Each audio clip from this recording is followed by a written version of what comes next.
Best university India पर आप सभी का स्वागत है। आप सभी को मेरा प्यार भरा नमस्कार। इस वीडियो में हम बात करेंगे डिप्लोमा इन फार्मेसी यानी कि डी फार्मेसी के बारे में कि डी फार्मेसी करने के क्या क्या फायदे हैं। संपूर्ण जानकारी इस वीडियो के माध्यम से कवर करेंगे। इसलिए आप हमारे चैनल पर नए आए हैं तो इसको सब्सक्राइब जरूर कर लें। वीडियो अच्छी लगे तो इसको लाइक जरूर करें। देखो, अगर डी फार्मेसी की बात करें तो बड़ा पॉपुलर कोर्स है, बड़ा कॉस्टली कोर्स है और डी फार्मेसी की जो डिमांड है वो मार्केट में बहुत ज्यादा है। क्योंकि डी फार्मेसी करने के बाद आप अपना मेडिकल स्टोर का लाइसेंस ले सकते हैं। अगर आप मेडिकल अपना खुद का करना चाहें तो कर सकते हैं, अच्छी खासी अर्निंग वहां से है। खुद का नहीं करना चाहे तो जो लाइसेंस है उसको आप रेंट के ऊपर दे सकते हैं, वहां से एक एक्स्ट्रा जो इनकम सोर्स है वो आपका जनरेट हो जाता है। यानी कि ये बात तो बिल्कुल क्लियर है कि डी फार्मेसी करने के बाद आपका एक जो इनकम सोर्स है वो जनरेट हो जाता है। इसके अलावा आप कहीं भी कंपनी या फिर आपके स्टेट में किसी भी स्टेट से आप बिलोंग करते हो, वहां पर आपकी समय समय पर गवर्नमेंट वैकेंसी है, गवर्नमेंट भर्तियां हैं वो आती रहती है, वहां पर आप इसको अप्लाई कर सकते हैं और इतना कंपटीशन इस फील्ड में अभी नहीं है।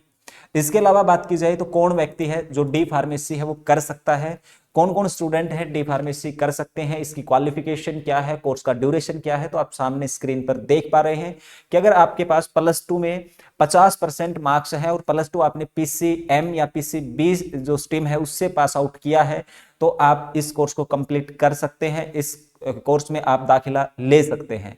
कोर्स ड्यूरेशन इसकी 2 साल रहने वाली है।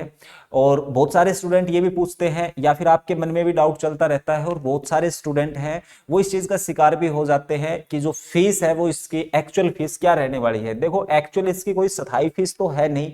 70-80 हजार रुपए दोनों साल से शुरू होकर और ये आपकी 1.5 से 2.25 लाख रुपए तक इसकी फीस है वो पहुंच जाती है। वो उस यूनिवर्सिटी उस संस्थान के ऊपर डिपेंड करता है कि वो कितनी फीस है वो लेते हैं।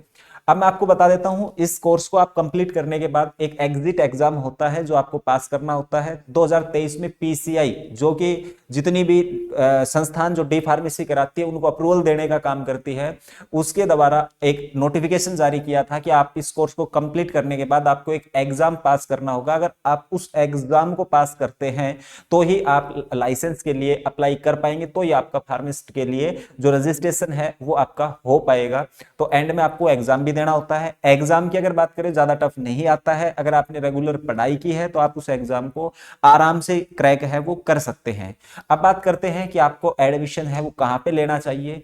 देखो, इसके एडमिशन एंट्रेंस एग्जाम के जरिए भी होते हैं। बहुत सारे स्टेट है जिनमें एंट्रेंस एग्जाम कंपलसरी है डी फार्मेसी में एडमिशन के लिए। लेकिन कुछ स्टूडेंट के मन में ये डाउट होता है कि सर हमने तो डायरेक्ट एडमिशन लिया है, क्या हमारा जो डिप्लोमा है वो मान्य होगा, वैलिड होगा या नहीं होगा। तो मैं आपको बता देना चाहता हूं, बहुत सारे स्टेट ऐसे भी है जिनमें डी फार्मेसी के लिए डायरेक्ट एडमिशन होते हैं और जो डायरेक्ट एडमिशन आप इसमें लोगे तो आपका जो डिप्लोमा है वो मान्य होगा। बस शर्त ये है कि उस स्टेट का जो नियम है, जो रूल रेगुलेशन है, उसमें ये लिखा हो कि भाई डी फार्मेसी के लिए डायरेक्ट एडमिशन हो रहे हैं। ठीक है, अब मैं आपको बता देता हूं कि आपको जो एडमिशंस है वो कहां कहां पर आप ले सकते हैं। तो आप एडमिशन को हमारे जरिए भी ले सकते हैं। हरियाणा में हमारी संस्थान है और हरियाणा में डायरेक्ट एडमिशन होते हैं। केवल आपको +2 में 50% मार्क्स हैं तो आपको डायरेक्ट एडमिशन मिल जाएगा। और स्क्रीन पर जो नंबर आपको दिखाई दे रहे हैं इसके ऊपर आप फोन कॉल या व्हाट्सएप हमें कर सकते हैं। पूरी जानकारी हम आप तक पहुंचाने का काम करेंगे। उम्मीद करता हूं वीडियो आपको अच्छी लगी होगी। अच्छी लगी है तो इस चैनल को आप सब्सक्राइब कर लें, वीडियो को लाइक कर दें, क्योंकि डी फार्मेसी से संबंधित कोई भी अपडेट आएगी, एडमिशन जब शुरू होंगे, इसका जब नोटिफिकेशन आएगा तो यहीं पर आपको देखने को मिलेगी।